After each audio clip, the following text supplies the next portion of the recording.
Ya'juj dan Ma'juj ni Pak Ibu, kata Nabi, itu masuk neraka semua. Dari 1000 anak Adam yang masuk neraka, 999 itu dari Ya'juj dan Ma'juj. Banyak Ya'juj Ma'juj tu Pak. Dari 1000, dia anak cucu Adam, dia manusia seperti kita. Bahkan disebutkan ciri-cirinya oleh Nabi, Ya'juj dan Ma'juj tu bermata kecil, sipit. Sipit matanya. Jangan paham ya, jangan bayangkan yang lain ya. Pokoknya matanya sipit. Ya. Ayat kerjanya bikin rusak saja. Kemanapun datangnya bikin rusuh saja. Nah, itu Ya'juj dan Ma'juj tu. Ya'juj dan Ma'juj tu. Nah, mengadulah mereka ke Zulkarnain, penduduk yang di antara dua gunung tinggi tadi. Di sini ada satu gerombolan, dua suku Ya'juj dan Ma'juj. Ini dua kabilah suku ni, Ya'juj, Ma'juj itu suku itu. Yang jumlahnya sangat banyak, yang hobi bikin rusak. Saya bayar, kami bayar engkau Zulkarnain. Tapi tolong bikinkan tembok yang bisa memisahkan kami dari mereka. Oh, ini artinya apa? Masyarakatnya terbelakang, tapi kaya raya. Sama je Papua tu, Pak Ibu. Ya kan? Masyarakatnya ndak, ya belum tersentuh ke peradaban tinggi, tapi alamnya kaya. Katanya, kami bayar engkau.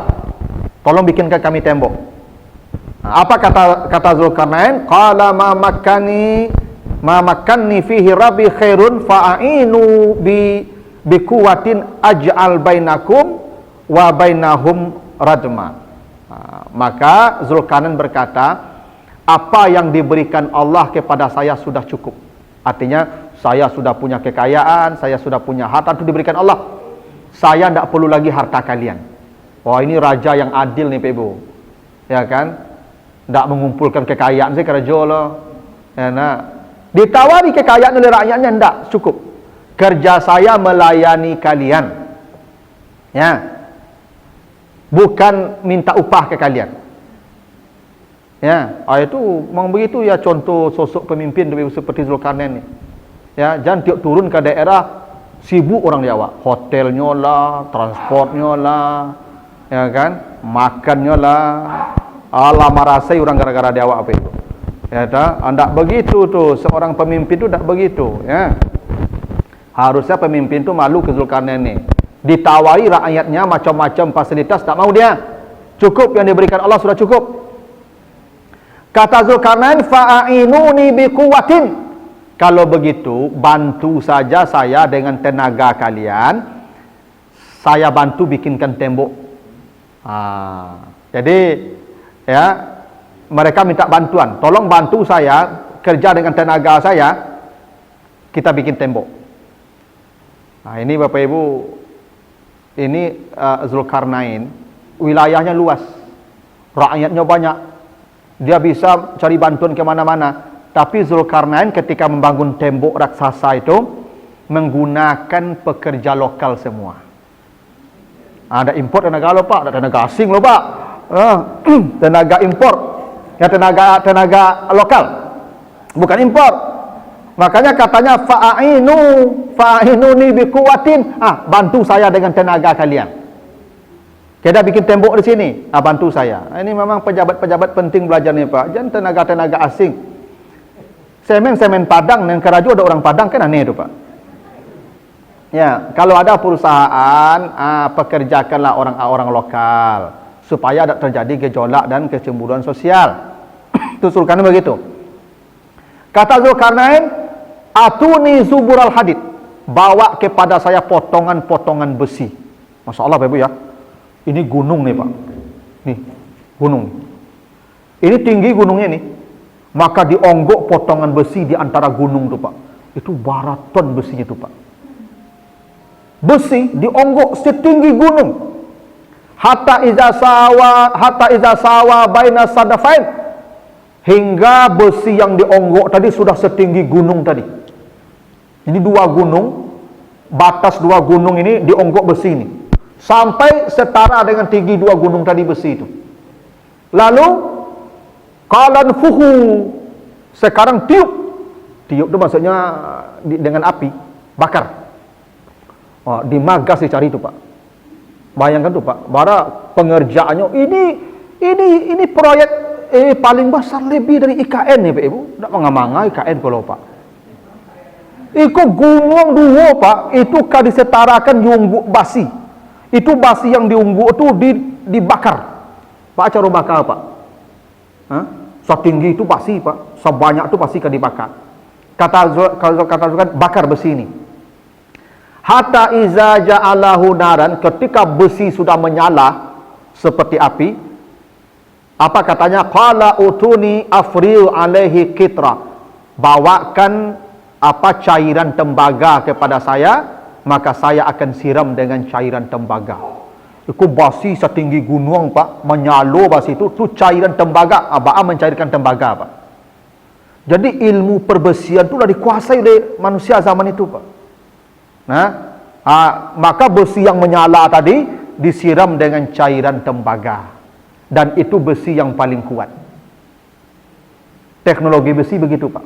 Jadi besi ini dibakar dulu sampai dia menyala, lalu disiram dengan cairan tembaga, dan itu besi kata Zulkarnain, famasta'u ayyazharu wa mastata'u alahu naqaba. Yajud dan Majud mereka tidak akan mampu menaikinya dan tidak akan mampu lagi melobanginya. Tak ada lagi, tutup. Mereka sudah dikunci dengan tembok tadi. Mereka tidak mampu naik, mereka tidak mampu melobangi. Walaupun menaiki lebih ringan daripada melobangi. Itu kenapa kalau menaiki ista'u, dibuang satu huruf ta, tapi melobangi ditambah satu huruf istata'u. Apa artinya itu? Menaiki itu lebih mudah daripada melobangi. Nah, kata Zulkarnain, qala haza rahmatun min rabbi, ini karena rahmat Tuhanku. Nah, ini Bapak Ibu ya. Jadi kalau ada proyek besar, ini karena rahmat Allah, bukan karena pintarnya saya, bukan karena hebatnya saya, karena rahmat Allah. Nah, ini kadang-kadang orang lupa Bapak Ibu. Kalaulah sukses kerajo, ya sukses proyek, itu banyak yang menapuk dado. Ndak. Kata Zulkarnain, ini karena rahmat Allah. Fa iza jaa wa'du rabbi, nanti ada masanya ketika janji Allah sudah datang, ja'alahu dakka, ini tembok akan roboh. Ini tembok akan roboh.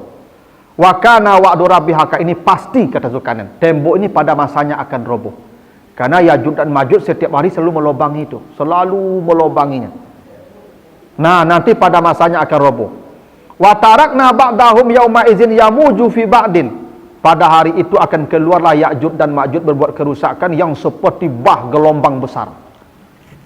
Nah, disitulah fitnah akhir zaman. Nanti Nabi Isa disuruh bawa orang-orang beriman menyingkir ke sebuah gunung. Lalu Ya'jud dan Ma'jud itu membuat rusuh di muka bumi. Semua dibunuh. Yang ketemu dibunuh. Yang dihancurkan semua. Tidak ada lagi yang tersisa di muka bumi. Kata Ya'jud dan Ma'jud, penduduk bumi sudah mati semua. Sekarang kita bunuh penduduk langit. Wah, itu kata Ya'jud dan Ma'jud. Maka mereka mengarahkan panahnya ke langit, maka turunlah ulat-ulat yang banyak dan memakan tubuh mereka, dan semua Ya'jud dan Ma'jud itu mati bergelimpangan dimakan ulat tadi. Mati. Itu akhir Ya'jud dan Ma'jud, dan bangkai mereka memenuhi seluruh permukaan bumi. Saking banyaknya. Bangkai mereka memenuhi seluruh permukaan bumi sampai Allah kirim burung-burung untuk memakan bangkai mereka. Maka bumi pun kembali bersih. Nah, itu cerita Ya'jud dan Ma'jud itu akan terjadi di akhir zaman.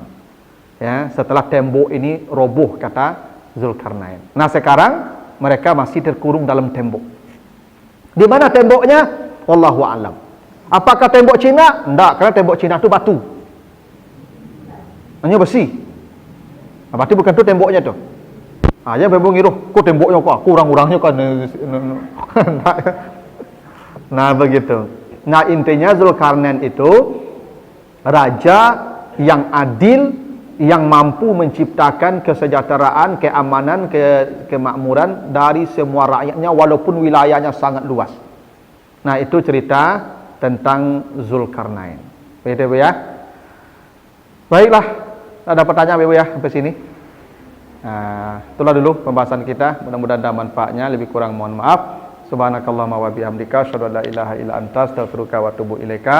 Wassalamualaikum warahmatullahi wabarakatuh.